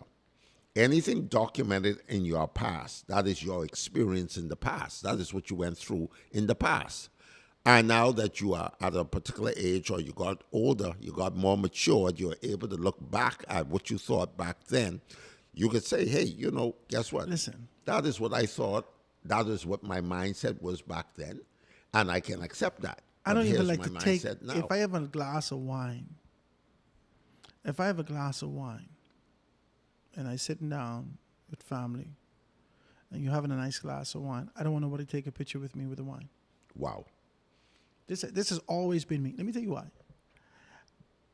I know death is inevitable for all of us. And when you're dead, you people swim through the pictures and try to find the best one. I hate to see a man smoking cigar in front of his thing, right? He's smoking cigar or drinking rum, got a bear in his hand, and in front of the obituary, and then they got the angel wings in the back. Wow. Sir, you're not going to make it, okay? Wow. You're not going to make it. You need to stop. If this the image that listen to me. My cousin take one picture with me. We've been out to, this was years ago when I came to Nassau. He came to visit me, and we went to the cigar bar at Bahama when Bahama first opened up, right? And he said, let's go to the cigar bar. We go to the cigar bar, he buy a cigar, I got a cigar. And we were enjoying the cigar. Now, all of my uncles been smoking cigar for years. So it's one of the things that I kind of inclined towards doing. And so I had a cigar with him, and I clipped the cigar and whatnot. And he take a picture with me with the cigar, right? I wasn't smoking, I just had it in my hand. And I say to myself, I don't think I like this picture. If my wife decide, if I die before her, to use this picture, I wouldn't want her to use it. I try and explain to you, as a man, you have to make these decisions consciously about the steps that you're taking well into your future. And this writing a book was not an easy thing. And that's what I don't understand about people. People take no consideration for the next steps in their lives. You got young girls out here whoring on the people internet. And then eventually want to say things like, I want to get married. To who? Who? Not me, miss. Not me, miss. What you doing? I think I want to get married. To who? I must take you to my mother's house. My mother said, what's her name? Janet Janes. Janet Janes, all right. Where's she from? Whatever. Janet Janes. She out there drinking rum, screaming, yelling, acting stupid. You could look all over the place to be able to see her answering vulgar questions, saying these particular things. And then she'll ask me things like, this the type of woman you want to be able to represent your last name and your family?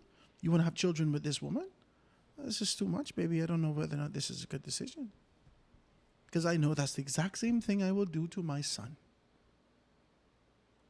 That's the exact same thing I will do to my daughter.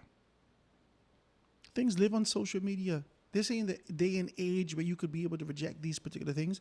The book is a representation of conviction. You didn't do this overnight and then all of a sudden it's publishable. This ain't even an e-book. This is a hard copy book. You don't get to go for that. Mm-hmm. Talk to me. It's too much, Jeff. And he wants us to absolutely forget about it entirely. Like I said before, take ownership of what you did in the past, especially if you put it out there.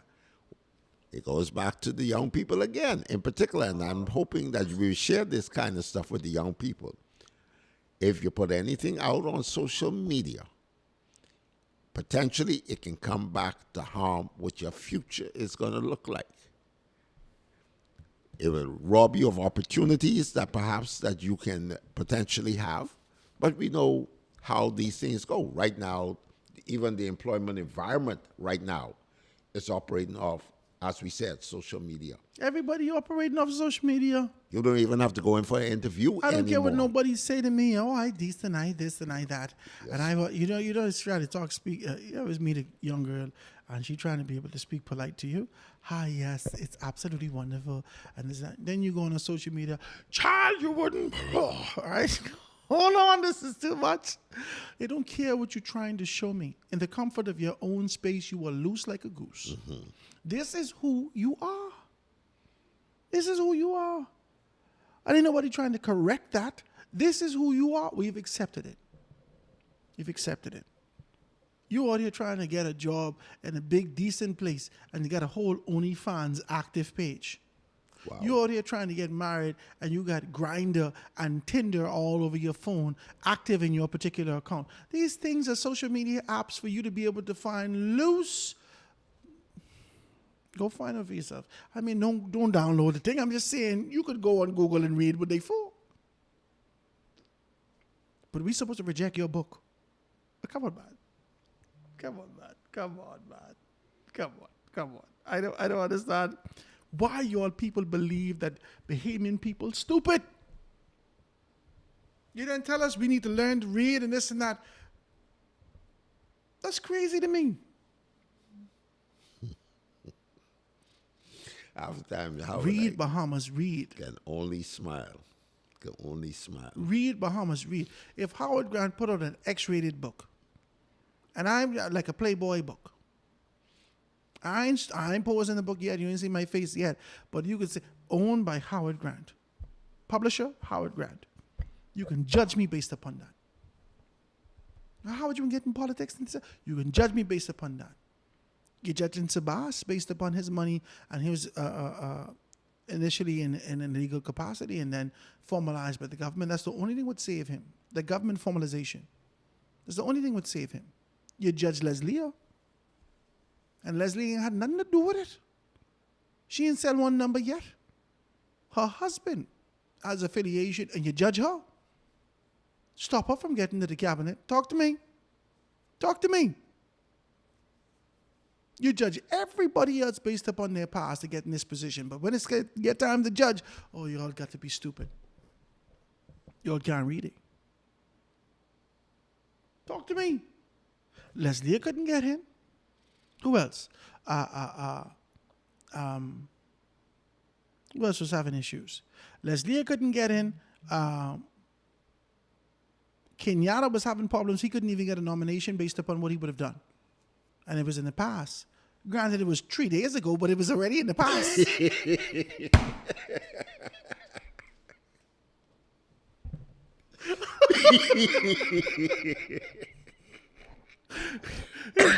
It was a fresh pass, but it was past. It was already past. You know what I'm saying? It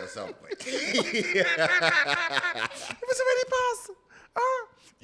You judge Kenyatta. You ain't let Kenyatta in the gate. Mad. Huh? You ain't let Kenyatta in the gate. You judge Shane Gibson when I'm call. And you get past the gate one time and they say, well, you know, Shane, we had enough of you. That's it. Every time you get a chance, you're judging Fred Mitchell on a lifestyle you ain't know nothing about. Well, why Fred wearing this ring? Who he married to? You're judging everybody you judge, but when it's your time for judgment, everybody dumb. Oh, you're so stupid, man. You're dumb. You judge me? Oh, God, he had to let Howard go for a reason, this, da, da, da, da, da. But when it's your time, everybody dumb. Listen, man, the standard don't change for you. Judgment coming. And you in the court of public opinion, especially, judgment is coming. And Bahamian people are unforgiving. Judge. They're unforgiving. They don't care who you is. They don't care who you is, who your ma is. You but Judge Perry Christie. You judge Perry Christie and his relationship. You judge Bernadette. You judge their child, their daughter. You all are judgmental. You judge the Prime Minister when he was vying for the first position as Prime Minister, vying to be able to get that. You say, brave can't travel. Brave is a drug lawyer. Brave don't own this, and you talk bad about him. You get the position and you change your judgment. All he want to do is travel. That's what you just tell me the bad guy travel. You're confusing me. But when it comes down to your time to judge, to get judged, and you standing before the magistrate, which is the people, everybody now stupid. That's something, man. You allowed us to judge. Perry Christie get judged in the court of public opinion. One of the coolest, harshest judgment ever. And he was unceremoniously discharged. That's his words. He liked to use that. He was unceremoniously discharged by the people in Centreville and lost after going to by-election court. After going to election court, being able to find that he lost by 4 votes to Reese Chipman. Reese Chipman. And he swallowed that. And he moved forward. He didn't go there and say, you people in Centreville are a bunch of idiots. Asinine your approach to be able to get rid of Perry Gladstone Christie. He didn't say any of that. He swallowed it and he moved forward because judgment is final. The PLP going to work on you right now with your own words. And you only could say anybody who is believing this, young people, naive people, green people, brand new to this political scene, brand new to the decision making, brand new to these particular things, are now attracted to the PLP. The PLP is providing information. You can't even defend it. You just decide to take on a position of deflecting and say, all of y'all stupid, all of y'all dumb, come on, man. Come on, man. Come on, man. I'm listening to you saying that, right? And I'm looking at a passage of scripture where it tells you about times like that, such as when I was a child, I spake, I act. As a child. As a child. But when I became a man, I did. You put away those childish things. Come on and talk to me. And this is why it comes right back to what I said before. In defense, he basically would have said, hey, well, at that particular time, this was my position. But my position now has changed, and this is my position. But if you're going to deflect and try to insinuate that everybody's insane or they are not smart, they're dumb, they lost their mind, it's not going to help the situation none. Ain't helping you. No. Ain't helping you a drip. But if that's what you want to do, Bala, go right ahead and do what you do. Well, that's that. And these are some of the things that we're talking about and whatnot. Mikhail Barnaby fails to be able to address the beaches and park overspend at the PLP rally during the Progressive Liberal Party's rally last night. The Bahamas Public Parks and Beaches Authority Executive Chairman Mikhail Barnaby failed to address the overspending in the authority over the last 4 years. While Barnaby and the PLP were quick to address Minnis administration's decision to issue a rash of contracts at the authorities months before the 2021 election, they have been mum on their own stewardship, right, of the authority over the past 4 months. And let's pull up this thing. I'm reading it from The Guardian, guys.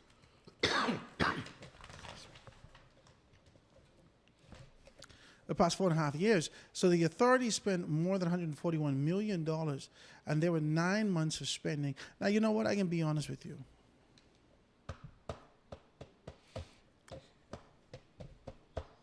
I got to be decent with you.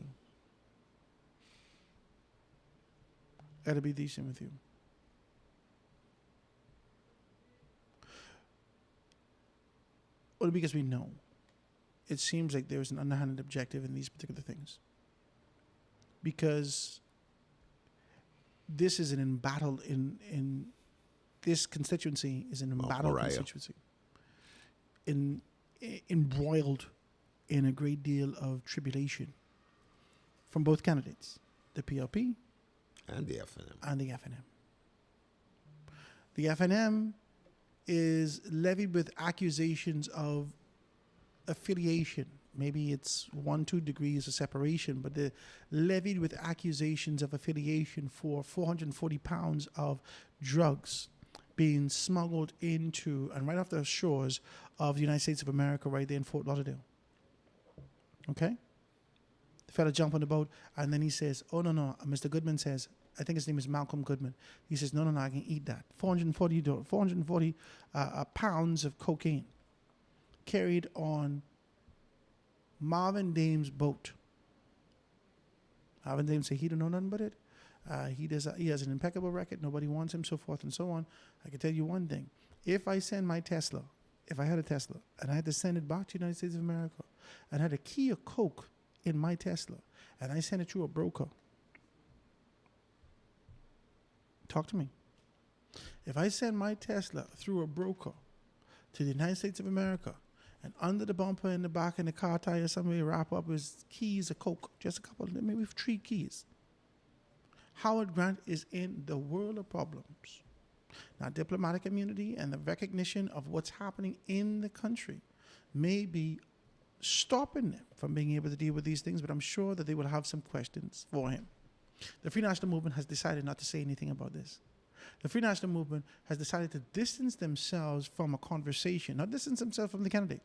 The information that we received indicated that the candidate was supposed to be separated entirely, that there was suggestions by upper leadership to get rid of Marvin. And the lower tiers of leadership decided, no, Marvin's going to be good.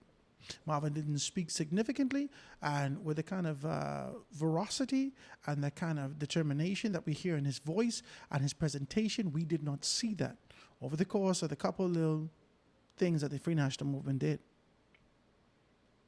The Guardian paper didn't take much of that story. Are we talking? The Guardian paper didn't take much of those stories. Okay?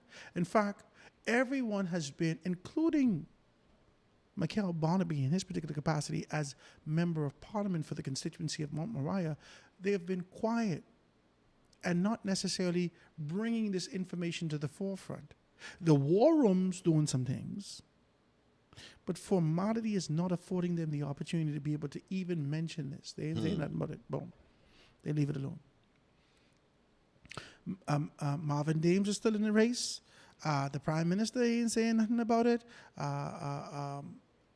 The chairman, Fred Mitchell, I expected him to be taking this to work. Nope. He ain't taking it to work. Mum's the word. No one taking this to work. They leave the $440 pounds worth of coke out in the open. Now, the people of the constituency of Mount Moriah has to decide whether or not this coke belonged to him or not. And the answer will come At the polls. at the polls. $441 million overspent in the constituency of Mount Moriah, and more $440 million in the capacity of executive director for beaches and parks will be answered at the polls. No chump change. Okay? It'll be answered at the polls. We're going to have to be very clear about with these things, man. The poll is a final decision in the country. You wouldn't going to say, what you want to knock them up for? The people already decided. What you want to knock them up for? Hubert Ingham has always had the view that the poll was enough, if it was enough discipline and disciplinary action for a politician in this country. He said that before.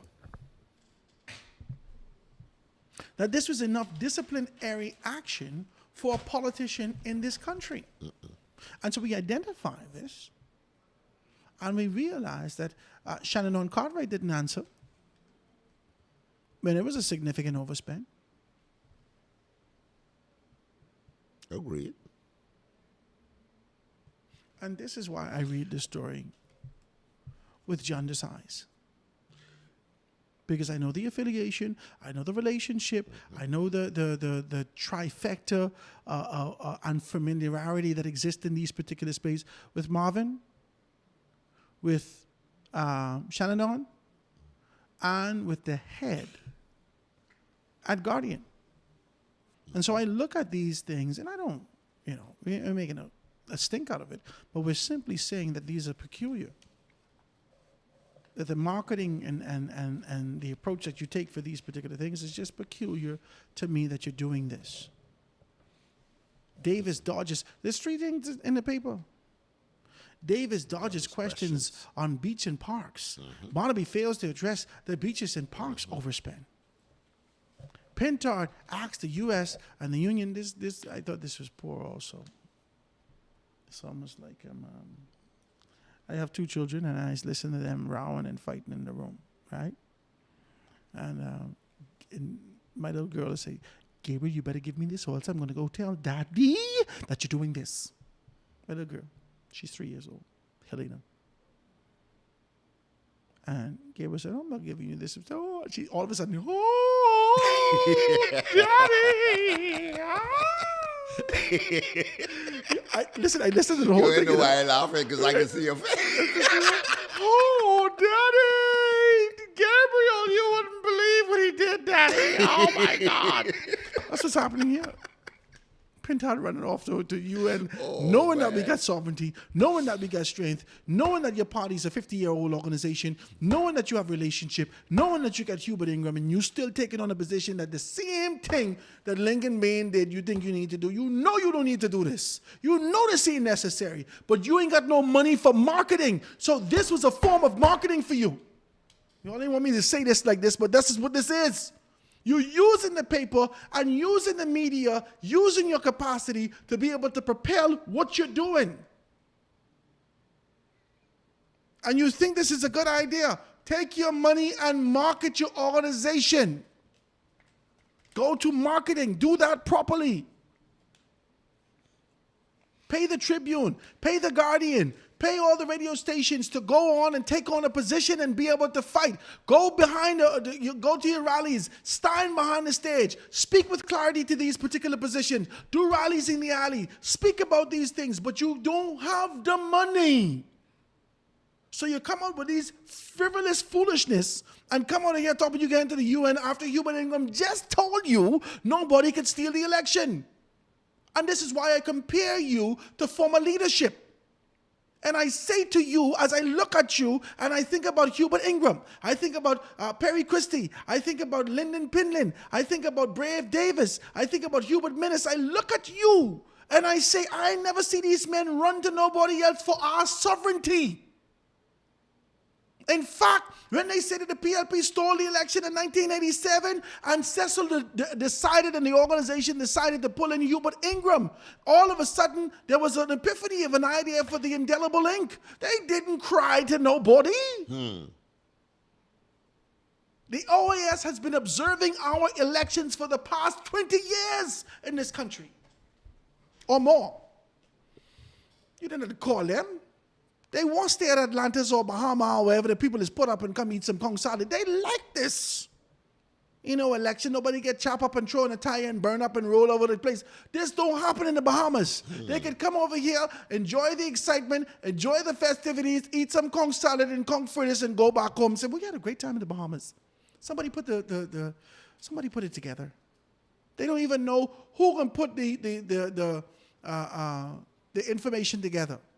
The observation information, because everybody, were you paying attention? I was, they don't know.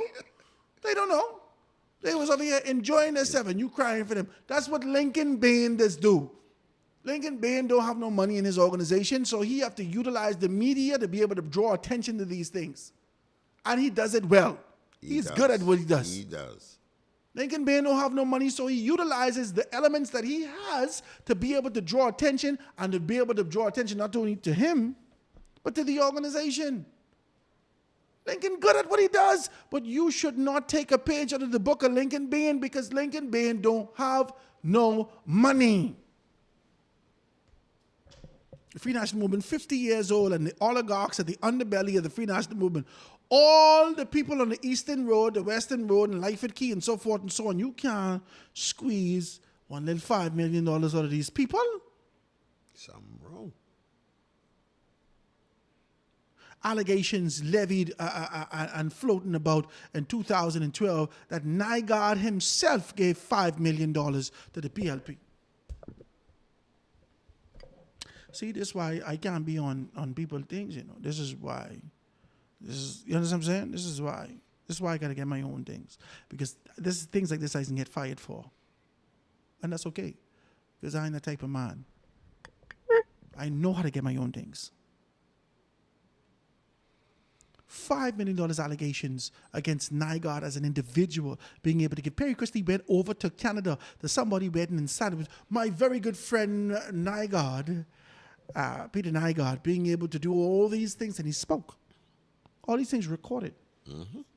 At the victory celebration, you could be able to see the recording of Nygaard being able to see the PLP win astronomically and significantly. And what he said, we won. We got our country back. All of a sudden, then Nygaard can be able to do STEM research in Grand Bahama and all these things like that. Nobody's saying nothing. One man. Allegations, speculations, conversations. And one man gave $5 million. You mean to tell me all these people attached to the FNM, you can't get no money to market nothing? Something wrong here. Something wrong. All this money you're supposed to have. You mean to tell me, Brent, who own the bank, throw something your way? Brent, who just took on this kind of position to say that Minnis has to go and he needs to go off to the sunset and retire, man. What's going on with him? Michael Scott, who came back to the forefront and being able to talk about these things. You mean to tell me their affiliation and bring the organization no money? It says to me that they don't believe in you. And this theatrics, this tantrum, this political tantrum that you're throwing, I don't know whether or not it look good.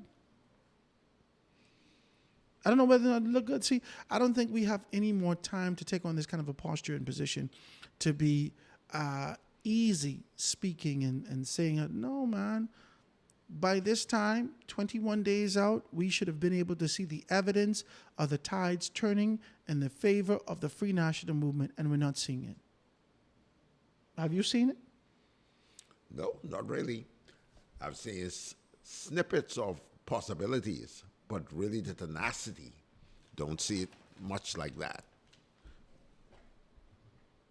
And that's an unfortunate thing.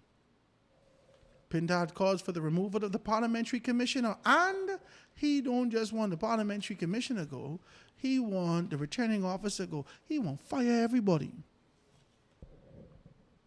Fire the parliamentary commissioner, fire the returning officer, and let's tell the U.S. Embassy and the Organization for American States about the skullduggery associated with these things.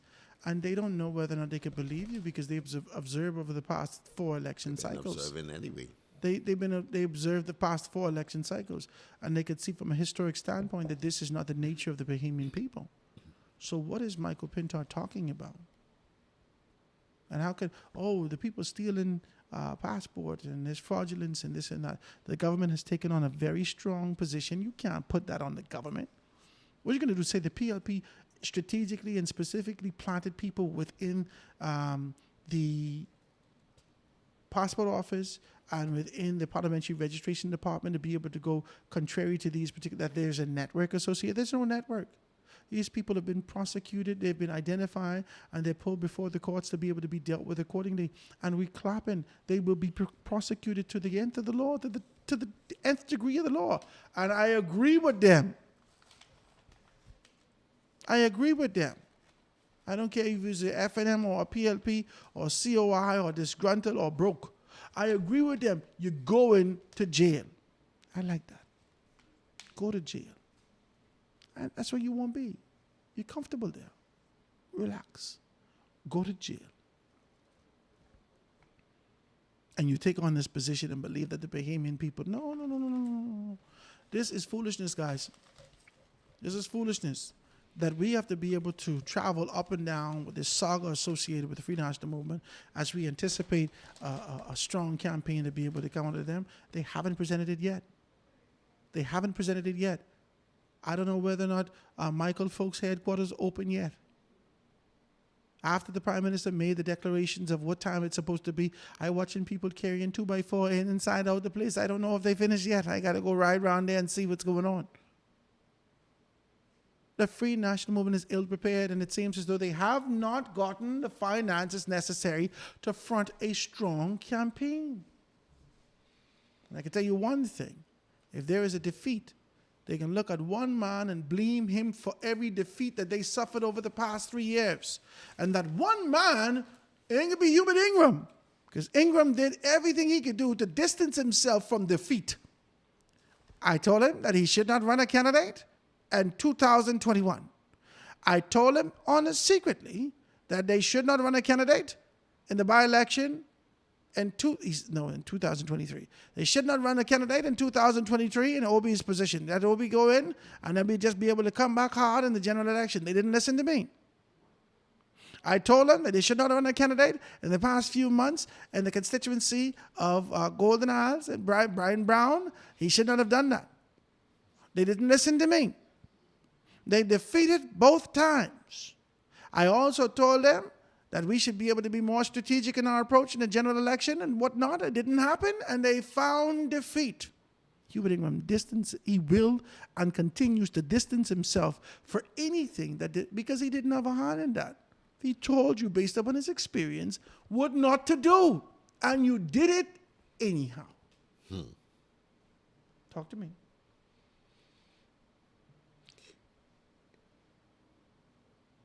I'm trying to choose my words very carefully here. You know, and everyone knows that when Papa speaks, Papa just don't speak off the cuff. When he comes at you, he comes with you with his own knowledge and experience.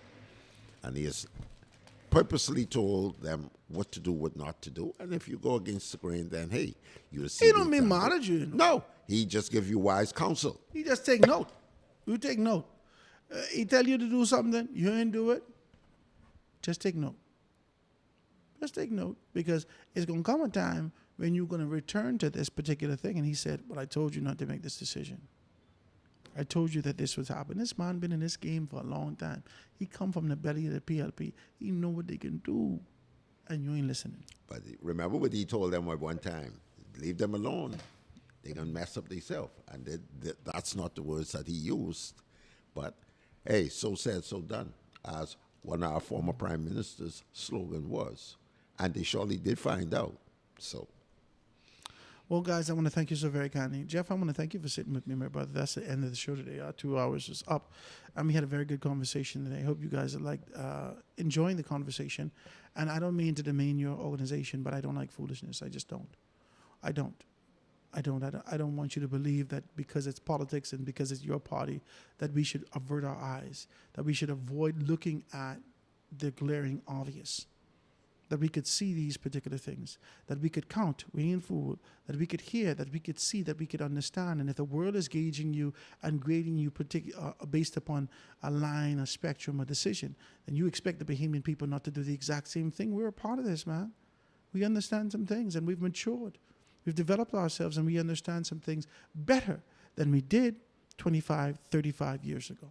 I want to thank you guys so very kindly for being able to choose and tune in to the foundation. Jeff, you guys want to say something? Well, I'd just like to thank you once again for this opportunity. As you will note very well, I had very little to say. I realized that. I was absorbing everything, saying that this is my debut on your program.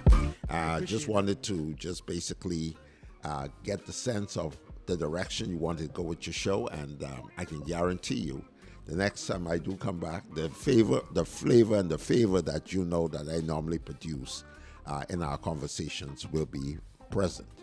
All the time, man. Jeff, I want to thank you so very kindly for being able to be here with us. Ladies and gentlemen, I want to thank you for choosing us and being able to dive with us and jam with us on a consistent basis. We're going to be here tomorrow. God spare our lives. Tonight, you're going to see me on the rundown. I don't think we can have a political conversation, but you can see me tonight on the rundown. And tomorrow night, we're going to have our session. So you should see me for the rest of this week, because they are not scheduled to have any rallies. But you know, this happened last minute. They make a decision that they can have a rally or not have a rally. But for all intents and purposes, you should see me on the rundown this evening, okay? I want to thank you so very kindly, like I said, for being able to tune in with us and jam with us as we continue to talk about this national decision for growth and development. And we'll see you again next time.